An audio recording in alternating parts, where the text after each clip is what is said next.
guys, and welcome back to this channel. In this video, I'll be showing you guys how you can recreate Lucy Wilde on Dress to Impress. So get this hair and color it E0762E. Position the Y 0.48, Z 0.53, rotate the X to 0.64. Then for the bangs, I also used this one in the same color, no adjustments made. And then I used this hair in that same color, no adjustments made. For the outfit, it's pretty simple and you don't need VIP for this. Grab this coat and I think I used the long toggle, and I colored everything except for the buttons. Then I used this dress in that same color as well. I made it just a little bit darker to match that. And then for the shoes, she wears like gray white shoes, so I just used these ones in the no straps toggle.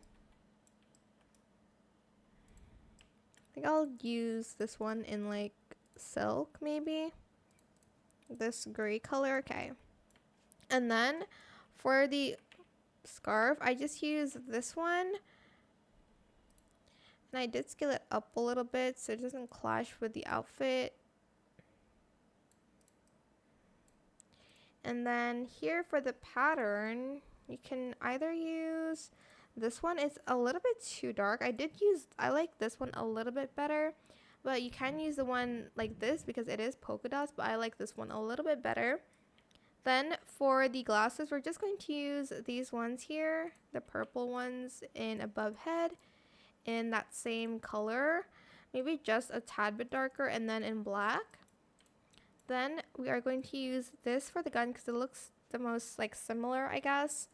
And we're just going to color it kind of this gray. And then for the accents, we're just going to do a lighter gray on this.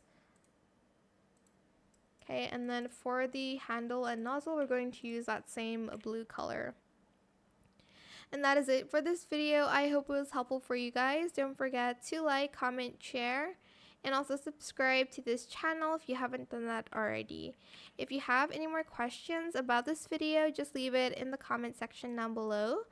I will try my best to answer them all for you guys. And if you found this video helpful, please click the thanks button as well. That is it. Thank you so much for watching. Bye.